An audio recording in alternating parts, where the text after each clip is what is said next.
किसी ने नबी पाक ने पूछा, या रसूल अल्लाह सल्लल्लाहु अलैहि वसल्लम, सब नालों बेहतरीन सदका केड़ा है?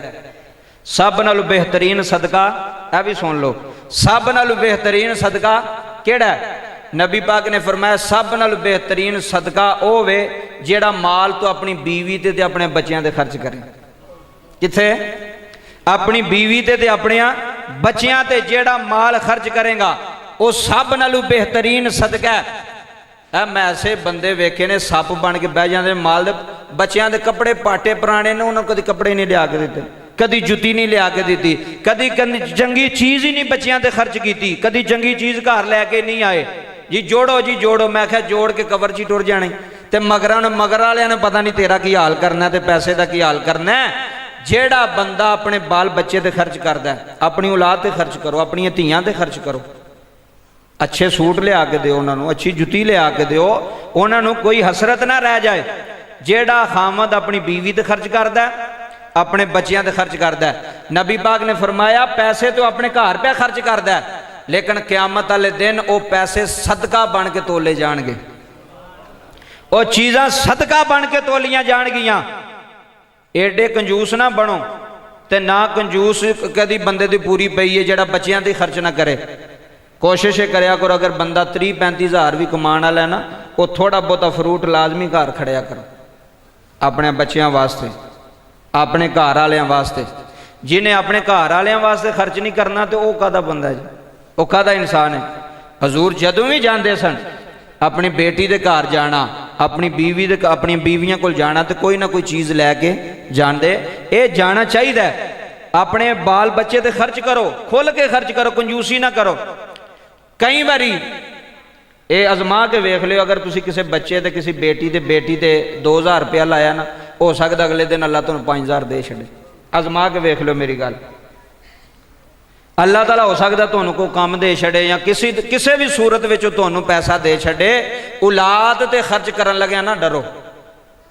कई बंदे यारां नू ऐनी रोटी खवा छड़दे ने, ते जदों औलाद की वारी आउंदी तो कहना साडे कोल कख कंडा ही नहीं। बीवी ते औलाद ते खर्च करना ये नबी पाक दा फरमान है, सदका है। की है वेखो, अला फायदा तो असी भी करने ना, अगर बीवी ते खर्च पे करने तो अपने वास्ते करने पे, अगर बच्चियां ते पैसे पे लाने तो अपने वास्ते लाने पे। लेकिन अल्लाह फरमांदा मैं तुहानू सवाब देंगा। की देंगा? सवाब देंगा।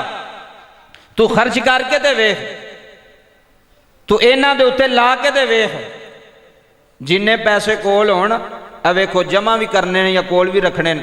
हो सकता बंदा बच्चे को कोई चीज़ मंगता पे नहीं लैके दी, कोई बेटी ने चीज़ मंगी नहीं लैके दी, कोई बीवी ने चीज़ मंगी नहीं लैके दी। हो सकता बाहर गया तो पैसे डिग पे, ऐसा भी काम हो जाता है। बाहर गया पैसे डिग पे, हुण किस काम आए वो पैसे दसो मैनूं। जेड़ा मर्द खामद अपनी बीवी ते खर्च ना करे, औलाद ते खर्च ना करे, वह बखील है। तो बखील दा इस्लाम नाल तल्लक कोई नहीं। खर्च करो जिन्ना भी करन होंदा है, अपनी औलाद नूं अपनी जिंदगी में कदी इंज चवल पुणे ना सिखाओ, क्यों किसी के बच्चे की कोई चीज़ वेख के चवल पुणा करन, उन्होंने इन्ना कर जाओ को चवल ना बनन। वो ये ना आखन भी है जी तुसी कित्थों लैके आए हो चीज़, मेरे पापा ने तो कदी नहीं लैके दी। मैं क्या पापा ने कदी अपनी जुत्ती नहीं लई, 5-5 साल वो जुत्ती पे रगड़दा। तो यार अपने उत्ते नहीं लाना, अपने बच्चों ते नहीं लाना, अपनी जनाबे वाला बीवी ते नहीं लाना, तो पैसा की करना पैसे। जे तुहाडे मुकद्दर विच होया मकान बनना तो तुसी बना लोगे, तो जे मुकद्दर विच ना भी होया जिन्ने मर्जी भी जोड़ोगे तो तुहाडी एक इट भी नहीं जे लगनी है। मेरी गल याद रख ले, दिल ते लिख ले। जे तुहाडी बीवी दे नसीब विच होया, तुहाडे बच्चों के नसीब विच होया तो बन जाएगा, तो तुहानूं पता भी नहीं लगना किवें बनना है। ये अल्लाह ताला फजल करदा बंदे दे। ते जे ना नसीब विच होया तो तुसी जिन्नी मर्जी भी कंजूसी करोगे ना। कई बारी बच्चों ने आख्या जी असी अज गोश्त खाना, अब्बे ने आखा नहीं पैसे थोड़े ने, सब्जी खाओ, दाल खाओ।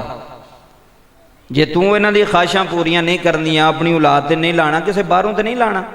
वो फिर बच्चे एडे कंजूस गिजदे ने, एडे चवल गिजदे ने, वो जिथे जाणगे उत्थे चवलों पे मारनगे।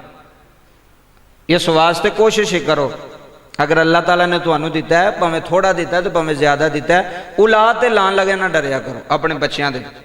अपने घर वालियां ते वालदैन ते बीवी ते भैणां भरावां ते लान लग्या ना डरिया करो। कसम खुदा दी अजमा के वेख्या कई बारी कि जिन्ना देना अल्लाह उन्हें दुगने दे छड़दा ते पता भी नहीं लगता। तो मैं मिंबर ते बैठा, मस्जिद च बैठा, अल्लाह के घर बैठा, इस तो वड्डी गल कोई नहीं। तुसी भी वेख लो अजमा के अल्लाह देंदा जे।